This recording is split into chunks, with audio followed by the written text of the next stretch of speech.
Tēnā koe, Mr. Chair. As a former principal and teacher, Mr. Chair, there's a number of stories that I could tell about vulnerable children in our community up north, and I would say that the vulnerability extends across all parts of the country. It's not just related to the north, but every community across the country, sadly, will be experiencing the number of things that have happened up in Kaitaia recently. And I just want to touch on some of them, Mr. Speaker, and it's relevant to this bill because these children, in their vulnerability, were let down by not only the adults in their lives, but the services that are around. And it's just interesting to note too that one of the outcomes of the Glen inquiry is that they too say that the services that are available, such as SIFs and WINS and even the police, have let down children, the most vulnerable in our communities.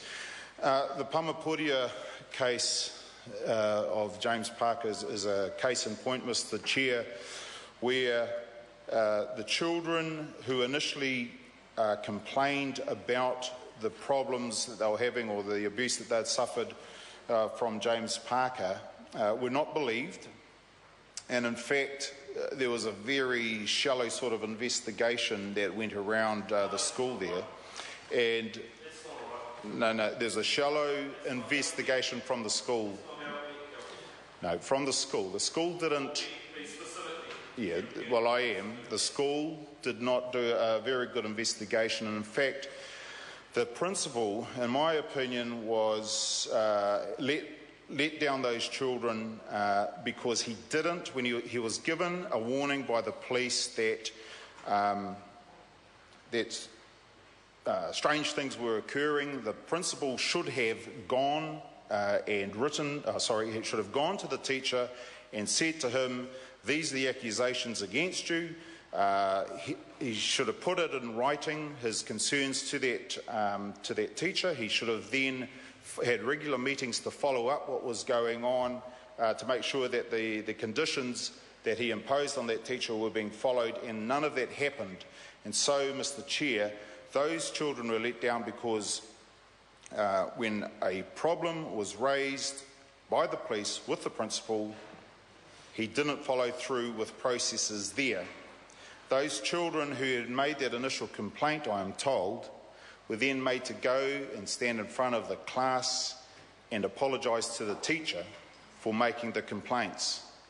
And then those children, those young boys, had to sit in that class for the next couple of years, knowing that the person they complained about was there in front of them, carried on teaching, and in fact the abuse continued. So, Mr. Chair, that's an example where the children who are the most vulnerable were let down by the system. There are a number of other stories too relating to my time as a principal. I remember one time there was some children brought some marijuana to school, and I contacted the police, and the police did a raid on this particular home. And I was told by the youth aid officer that in the lounge of this home, there were 14 places around the lounge where marijuana was available. Like most people might have a bowl of peanuts or whatever next to the armchair where you watch TV, there was marijuana. And so this child had it was so easy for him to access marijuana, Mr. Chair, and bring it to school. And it wasn't until we reacted as a school that this was brought to the attention of the police by them going and raiding the home. And it just goes to show that vulnerability isn't only about the services, it's actually about the environments that these children live in. Mr. Chair, another example is when a girl came to me as a principal and she said she didn't want to go home. I said, "Oh, why is that?" And she said, "Oh, because I get beaten up." So I rang SIFs and I couldn't get through to them. So this was after 3 o'clock, and I said, "Okay, we can't get through to them. I know where the officers are. Jump in the car we'll go down and you can tell the SIFs, Mr Chair. Kelvin Davis. You can tell the SIFs people your story. And when we got down there, in fact, I was hauled over the coals by the SIFs workers because they said, no, you can't do that. You haven't followed process, Mr Davis. The process is you have to contact us and we come and interview the student, the child in the school. And I thought to myself, well, that's just nonsense, really. Here's a principal concerned about the well-being of a child who has expressed her concern about going home because she doesn't want to get a hiding, doesn't want to get beaten up. Apparently it was occurring regularly. And so I took the girl to the agency because I couldn't contact them, and instead I'm told off for not following a process. And I think stuff the process. When a child is vulnerable and a child is needing help, the principal should put aside the rules and just do what is right for the child. And in my view, at that time, what was right for the child was to get her in front of the professionals.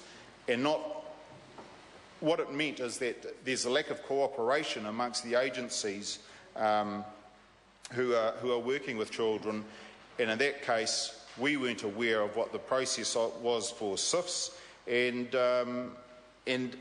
they should not have, in my opinion, hauled me over the coals for not following process. Their first concern should have been about making sure that that child was safe. So, Mr Chair, just coming back to the House, I haven't had a full overview of the Vulnerable Children's Bill, but I think it's really important just to raise some of these instances so that people are aware of actually how vulnerable our children are out there.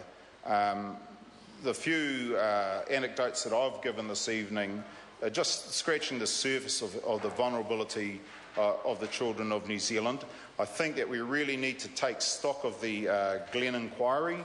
It's raised some brilliant points, and those points are actually backed up by my own experiences talking to people who have been victims of abuse, in particular that it's difficult to access help. It's one of the points the Glen inquiry made. It's difficult, even more difficult, for people who have been abused to be believed. I've spoken to a woman in Kaitaia who has been, for 2 years, been struggling to be heard about the abuse that she suffered. I've received a letter since I've been back in Parliament from a man in prison who talks about how he was brutalised by his father over a number of years, and as a result he's done things that have landed him up in prison, but it's basically because he tried to tell agencies, he tried to tell police, he tried to tell a number of people over the years about what was happening to him, but he wasn't believed and he wasn't listened to, and he's dealing with those consequences.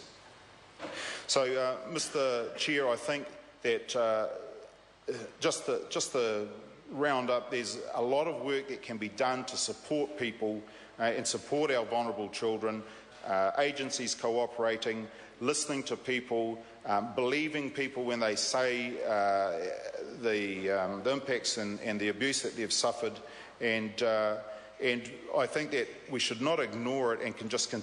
I agree with Sue Moroney. It was disappointing to hear that the government isn't interested in doing any cross-party work on this, and I hope that attitude of theirs, of the government, changes. I called Jamie Lee Ross. Move that the question be I'm going to have Poto Williams. Thank you, Mr Chair. I want to get back to the heart of the